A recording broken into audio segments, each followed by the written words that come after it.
The aisle was lined with white roses, 300 guests whispering how perfect everything looked.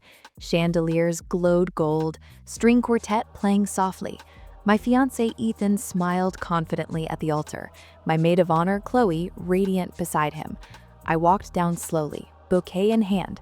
But this wasn't my dream wedding. It was a trap. 3 weeks earlier, I'd discovered their affair and his plot to kill me for my estate. Today, I'd flip the script. As I unfolded my vows, Ethan squeezed my hand. I looked at him and said, "My dearest Ethan." What came next shattered everything. Stay tuned. This is revenge served at the altar. If you've ever been betrayed by the people closest to you, the ones who smile while plotting your downfall, or dreamed of turning a moment of joy into their ultimate humiliation, hit that like button now. Subscribe for more stories where the betrayed rise up and deliver ice-cold justice. Let's dive into how one bride turned her wedding day into her ex's worst nightmare. My name is Isabella Monroe, and at 28, I thought I'd found the perfect life. A loving fiancé, Ethan, a best friend of 15 years, Chloe, and a historic family estate, Monroe Manor, that was the envy of our social circle. The manor was more than a home. It was a legacy, a sprawling property in the heart of the city where people paid fortunes to host events. Ethan proposed there under the grand oak tree, promising forever. Chloe helped plan every detail, hugging me through dress fittings and cake tastings. It felt like a fairy tale, but fairy tales don't warn you about the villains hiding in plain sight. The pain started subtle, like cracks in a foundation you ignore until the house falls. Ethan grew distant, phone face down, late work calls, sudden criticism. "You're not warm enough lately, Isabella." I'd feel my chest tighten at night, lying beside him, thoughts racing. Is it wedding stress? Am I overthinking? Chloe was always there too supportive, her laughs a little too bright. I dismissed it. Betrayal doesn't announce itself, it whispers. The turning point came one night. Ethan fell asleep with his phone unlocked. A message lit the screen from Chloe. She suspects nothing. After the honeymoon, we won't have to pretend anymore. My hands went numb, breath shallow in the dark room. I scrolled. Photos, messages, plans. 6 months. 6 months of her hugging me while sleeping with him. But the gut punch? Ethan's reply. "Once married, her estate merges into mine. Then we can do this properly." The estate. Not love, money. My stomach churned, world tilting. Internal voice screamed. How could they? I trusted them. Powerlessness washed over, underestimation stinging like salt in wounds.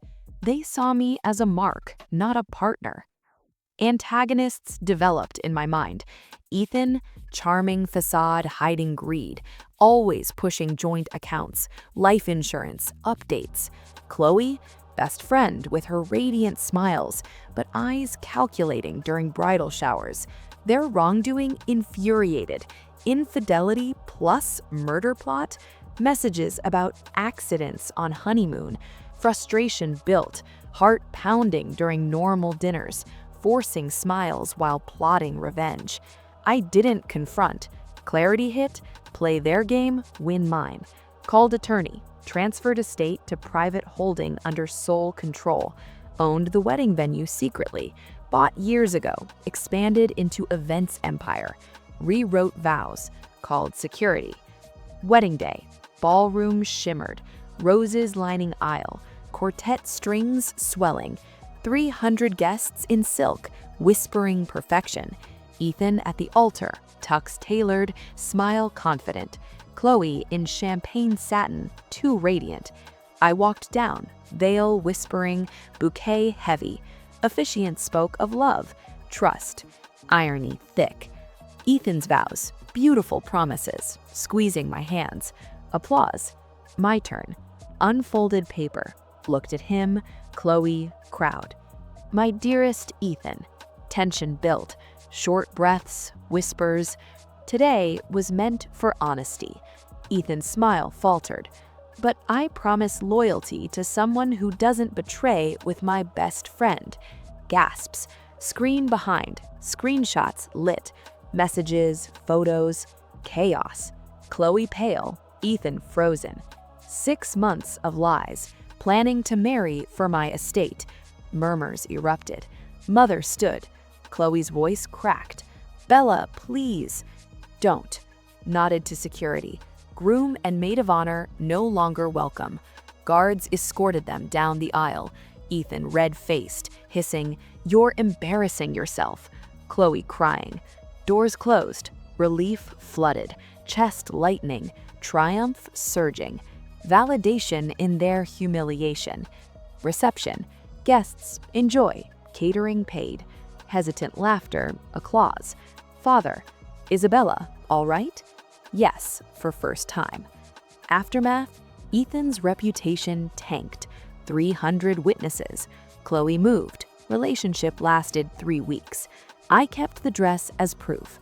Powerful revenge standing tall. Rewriting narrative. Walking away with everything mine. Ethan wanted a wedding. I gave him one, just not the ending he expected. As guards led them away, Ethan turned, face twisted in rage. "You can't do this." "I already did." Chloe sobbed. "Bella, how could you?"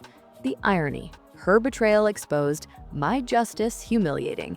Guests whispered, phones out, scandal spreading. Relief washed over. Years of doubt lifting like a veil, triumphs in reclaiming power.